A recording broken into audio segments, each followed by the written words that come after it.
জাহরি নামাজে ইমাম সূরা ফাতিহা পাঠের পর মুসল্লি যেন পাঠ করতে পারে সেজন্য সময় না দিলে বা কম সময় দিলে মুসল্লি কিভাবে সূরা ফাতিহা পাঠ করবে, আজান চলাকালীন সময় নামাজ পড়া যাবে কি না, জানামাজের দোয়া কি পড়া লাগে, আর মেয়েরা কিভাবে সিজদা দিবে। আমার স্বামী একজন মেরিনার, কাজের সূত্রে তাকে দেশের বাইরে জাহাজে থাকতে হয়। আমরা ভিডিও কলে কথা বলি, তবে সে একটু খোলামেলা ভাবে দেখতে চায় এবং খোলামেলা ছবি চায়, তাকে এটা দেয়া বৈধ হবে কি না। ওযুর সময় ঘাড় মাসে করার বিধান কি, নামাজের সময় আম্মু কোনো কাজের আদেশ দিলে কি করব, শরীর নাপাক অবস্থায় কাপড় ধৌত করলে সে কাপড় পবিত্র হবে কি, আর বাচ্চাদের গায়ে হাত দেওয়া যাবে কি না, পায়খানা করার পরে কুলুপ না করে সাবান ব্যবহার করলে কি নামাজ হবে, ঘরে ছবি টানানো থাকলে সেখানে নামাজ শুদ্ধ হবে কি না, হাতে বড় নখ থাকলে কি ওযু হবে, ওযু করার পর বাচ্চার পেশাব হাতে লাগলে কি পুনরায় ওযু করব নাকি শুধু হাত ধুলেই হবে, ওযু করে পরপুরুষের সামনে গেলে কি ওযু ভেঙে যাবে। সাদিয়া মেহজাবিন তুরনা আপনি লিখেছেন, হাতে বড় নখ থাকলে কি ওযু হবে। হাতে যদি বড় নখ থাকে তাহলে সেক্ষেত্রে এটি অন্যায় কথা, এটি গুনাহের কথা। কারণ মুসলমান নবী করিম সাল্লাল্লাহু আলাইহি ওয়াসাল্লামের যে সুন্নাতে দায়েমা বা সুনানুল ফিতরা সেগুলোর উপরে আমল করার চেষ্টা করবে। হাতে বড় নখ রাখা উচিত নয়, কিন্তু যদি বড় নখ থাকে এবং তিনি ওযু করেন, ওযু হয়ে যাবে, সেটা সম্পূর্ণ ভিন্ন বিষয়। ব্যাংক থেকে লোন নেওয়া টাকা ধার নিলে গুনাহ হবে কি না, এমডি ফাইজুল ইসলাম বলেছেন। কেউ ব্যাংক থেকে লোন নিয়েছেন, সেখান থেকে আপনি টাকা ধার নিয়েছেন, এটা নিলে আপনার জন্য গুনাহের কোনো কারণ নাই। কারণ তিনি লোন নিয়েছেন, নিয়ে সুদ দিচ্ছেন, সেটা হারাম কাজ করেছেন, কিন্তু লোন নিয়েছেন এই টাকাটা হারাম হয়ে যায়নি তার জন্য। বিশেষ করে কাউকে তিনি দিলে সেটা তার জন্য ব্যবহার করা হারাম হবে না। আমরা সাধারণত মেয়েরা যখন বাথরুমে ওযু করি, ওড়নাটা বাইরে রেখে যাই ভিজে যাওয়ার ভয়ে, মাথায় কাপড় ছাড়া ওযু হবে কিনা। শারমিন সুলতানা আপনি লিখেছেন, ওযু করে পরপুরুষের সামনে গেলে ওযু ভেঙে যাবে, উত্তর না। লিমা আক্তার আপনি লিখেছেন, শরীর নাপাক অবস্থায় কাপড় ধৌত করলে সে কাপড় পবিত্র হবে কি, আর বাচ্চাদের গায়ে হাত দেওয়া যাবে কি না শরীর নাপাক অবস্থায়। উত্তর হলো যে সব বাচ্চাদের গায়ে হাত দেওয়াতে কোনো অসুবিধা নেই নাপাক শরীর নিয়ে। আর নাপাক অবস্থায় কাপড় ধুতে করলে গায়ের যে কাপড় সেগুলো অপবিত্র হয়ে যাবে না, সামান্য ছিটেফোঁটা আসলে কারণ অপবিত্র হবে না। তবে কোনো নাপাক যদি ছিটে এসে শরীরে লাগে সে অংশটা শুধু ধুয়ে ফেললে হবে।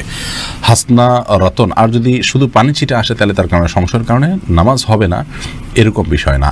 সোহানা সুলতান আপনি লিখেছেন, ওযুর সময় ঘাড় মাসে করার বিধান কি। ওযুর সময় ঘাড় মাসে করাটা বিশুদ্ধ কোনো হাদিস দ্বারা প্রমাণিত নয়। এক্ষেত্রে অনেকগুলো বর্ণনা আছে, এই বর্ণনাগুলোর বেশিরভাগই আপনার অগ্রহণযোগ্য, অনেকগুলো জাল, অনেকগুলো দাইফ।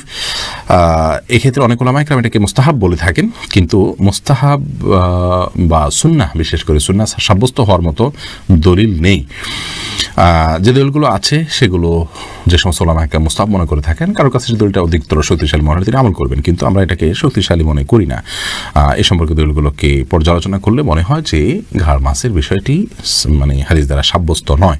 মুসলিম আমুন আপনি আইডি থেকে লিখেছেন, আমার স্বামী একজন মেরিনার, কাজের সূত্রে তাকে দেশের বাইরে জাহাজে থাকতে হয়।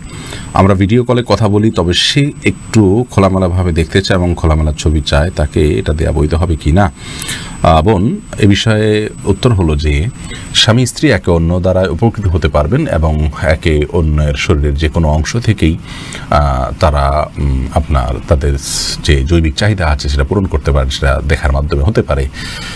তবে আমরা জানি সবাই যে ওভার ফোনে বা বিভিন্ন আপনার যে হোয়াটসঅ্যাপ ইত্যাদি আছে এগুলোর মাধ্যমে যখন আমরা কথা বলি বা ছবি আদান প্রদান করি বা কথাবার্তা বলি, এগুলো থার্ড পার্টি মনিটর করে, তাদের সংরক্ষণে থাকে এবং এটি যদি বেহাতে চলে যাওয়ার সম্ভাবনা থাকে, যেমন স্বামী স্ত্রী এক অন্যের মোবাইলেই সেভ করার মাধ্যমে বা রেকর্ড করার মাধ্যমে, ধারণ করার মাধ্যমে এগুলো অন্যের চোখে চলে যেতে পারে, সে আশঙ্কা যদি থাকে তাহলে সেক্ষেত্রে এগুলো করার ব্যাপারে আমাদের সতর্ক থাকতে হবে। তবে বেসিক্যালি এটা হারাম বা নাজায়েজ কোনো বিষয় নয়, বিশেষ করে স্বামীর চরিত্রকে হেফাজত করবার জন্য এবং তার যে চাহিদা, যৌন চাহিদা আছে সেটা স্ত্রীর হতে পারে, এই জৈবিক চাহিদা এটি পূরণ করবার জন্য তারা এই ভিডিও চ্যাট বা ছবি আদান প্রদান করার কাজটি করতে পারেন। মৌলিকভাবে এটি হারাম নয়, তবে সে যেন বেহাত না হয় এবং পর্দার খেলাপ না হয়, অন্যরা যেন দেখতে না পায়, তাদের যেন আবরুর ক্ষতি না হয়, সেদিকটি তাদেরকে খেয়ালে রাখতে হবে। প্রয়োজনে এগুলো সাথে সাথে ডিলিট করে দেয়া ইত্যাদি এই কাজগুলো করতে হবে।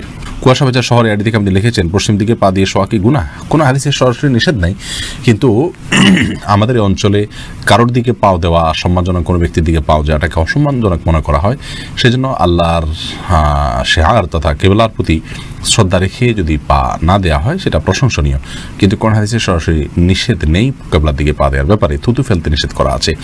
সাদিয়া আফরিন আপনি লিখেছেন, আমার একটা প্রশ্ন ছিল, তা হচ্ছে আমরা সাধারণত মেয়েরা যখন বাথরুমে ওযু করি, ওড়নাটা বাইরে রেখে যাই ভিজে যাওয়ার ভয়ে, মাথায় কাপড় ছাড়া উজু হবে কিনা?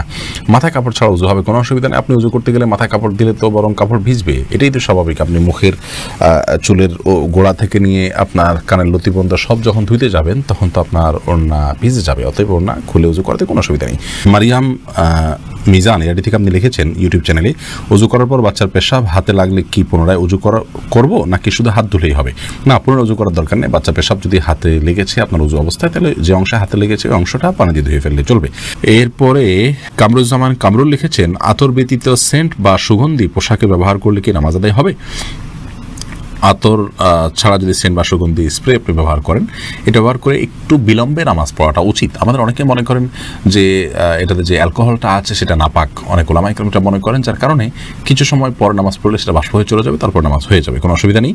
অবশ্য এই ক্ষেত্রে যে সমস্ত ওলামায়ে কেরাম বলেন যে না এটা নাপাক নয়, এই অ্যালকোহল নাপাক নয়, এটা এক ধরনের কেমিক্যাল, তা সেই মতটা আমাদের কাছে অধিকতর যুক্তিসঙ্গত মনে হয়। আরিফুল ইসলাম আপনি লিখেছেন, ঘরে ছবি টানানো থাকলে সেখানে নামাজ শুদ্ধ হবে কি না?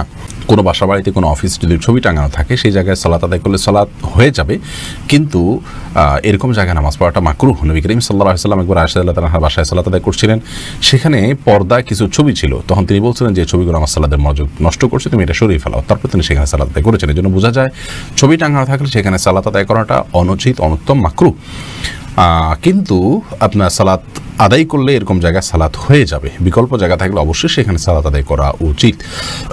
এর পাশাপাশি এই ধরনের কাজ করা, অর্থাৎ কোনো বাসা বাড়িতে ছবি, কোনো প্রাণীর ছবি টাঙানো অথবা কোনো প্রাণীর ভাস্কর্য রাখা, এগুলো হারাম, সম্পূর্ণ হারাম। নবী সাল্লাল্লাহু আলাইহি ওয়াসাল্লাম নিষেধ করেছেন। তিনি বলেছেন, বুখারী হাদিসে আসছে যে লা তাদখুল মালাইকাতু বাইতান ফিহি কালবুন আও সূরা, কোনো বাসায় যদি কুকুর অথবা কোনো প্রাণীর ছবি থাকে সেখানে রহমতের ফেরেশতা প্রবেশ করে না। তিনি অন্য হাদিসে বলেছেন এ ধরনের কাজ, অর্থাৎ কোনো প্রাণীর ছবি রাখা এবং এ ধরনের আপনার বিভিন্ন ভাস্কর্য ইত্যাদি, প্রাণীর ভাস্কর্য ইত্যাদি রাখা, এগুলো গুনাহের কথা, জায়েজ নয়। বিভিন্ন হাদিস থেকে সেরকমটি বোঝা যায়। পায়খানা করার পরে কুলুপ না করে সাবান ব্যবহার করলে কি নামাজ হবে? টয়লেট ব্যবহার করার পর যদি আপনি কুলুপ না করে সাবান ব্যবহার করেন, তার মানে হাত পরিচ্ছন্ন করার জন্য, তাতে নামাজ হবে, নামাজ না হওয়ার কোনো কারণ নেই। তবে আপনার নাপাক থেকে নিজেকে ভালোভাবে পরিচ্ছন্ন করতে হবে। পিআইডি থেকে আপনি লিখেছেন, নামাজের সময় আম্মু কোনো কাজের আদেশ দিলে কি করব? যদি নফল নামাজ হয় আর আম্মুর এই কাজটা খুব বেশি গুরুত্বপূর্ণ হয়, ডাক শুনে বুঝতেছেন যে খুব জরুরি, আম্মু খুব সিরিয়াস ডাকছে, তাহলে আপনি নফল নামাজ ভেঙে আম্মুর কথা শুনবেন, পরবর্তীতে সে নামাজ পড়ে দিবেন। আর যদি ফরজ নামাজ হয় তাহলে আপনি নামাজ শেষ করে যতটুকু তাড়াতাড়ি করা সম্ভব করে তারপর আপনি আম্মুটাকে সাড়া দিবেন। প্রিন্সেস জেনি আপনি লিখেছেন, জানামাজের দোয়া কি পড়া লাগে আর মেয়েরা কিভাবে সেজদা দিবে? জানামাজের দোয়া বলতে শরীয়তে বিশেষ কোনো দোয়া নেই।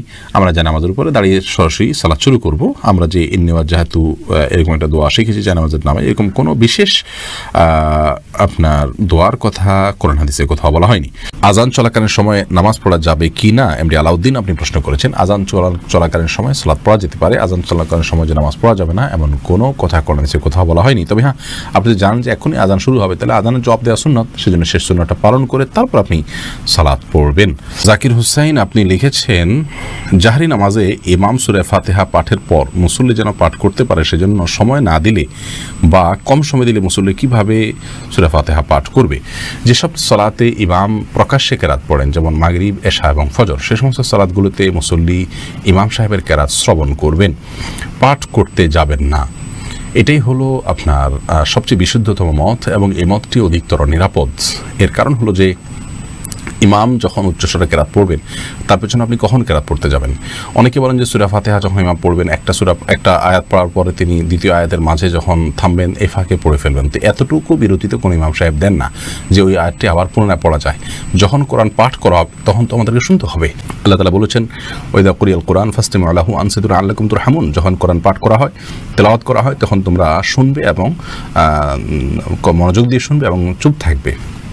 তাহলে আল্লাহ চুপও থাকতে বলছেন, আবার শুনতেও বলেছেন। তাহলে উচ্চস্বরে যখন ইমাম সাহেব কেরাত পড়ছেন আপনি শুনতে পাচ্ছেন, তাহলে আপনাকে শুনতে হবে মনোযোগ দিয়ে, এবং আবার আপনি কিছু পড়তেও পারবেন না। যখন থামবে পরবর্তী আয়াতের মাঝে, এখানে তো এত অল্প সময়ের জন্য থামেন যে এর মধ্যেও একটি পড়ে শেষ করা যায় না। আর যদি পড়তে যান তাহলে হুলস্থুল করে পড়তে হবে। অনেকে বলেন যে সূরা ফাতিহা ইমাম শেষ করার পর অন্য সূরা মেলানোর আগে এই ফাঁকে পড়ে ফেলবেন, এটাও যৌক্তিক কোনো কথা নয়। কারণ সূরা ফাতিহার পরে আরেক সেরেমনির আগে এখানে তো খুব লম্বা গ্যাপ দেওয়া হয় না যে সূরা ফাতিহা পুরোটা পড়া যেতে পারে। অনেকে বলেন যে ইমাম সাহেবের উচিত সময় দেওয়া, এবং অনেক মসজিদে দেনও, বিশেষ করে সৌদি আরবে দেখা যায়। সেটাও গ্রহণযোগ্য নয়। খোদ সৌদি আরবের অনেক উলামা ইকরাম, বিশেষ করে আল্লামা তুয়াইজরি আল ফিকহুল ইসলামী বা মুখতাসার ফিকহুল ইসলামী এরকম একটা কিতাব তিনি লিখেছেন। সেখানে তিনি লিখেছেন যে ইমাম সাহেব সূরা ফাতিহার পর মুক্তাদিরকে সূরা পাঠের জন্য সুযোগ দিয়ে নিজে নীরব থাকবেন, চুপ থাকবেন, এরকম কোনো বর্ণনা, কোনো নির্দেশনা বা কোনো আমল রাসূল আকরাম সাল্লাল্লাহু আলাইহি ওয়াসাল্লামের কোনো হাদিস থেকে পাওয়া যায় না। যার কারণে ইমাম সাহেব যখন উচ্চস্বরে কেরাত পাঠ করবেন তখন আমরা কেরাত শ্রবণ করব, সেটা ইনশাআল্লাহ যথেষ্ট।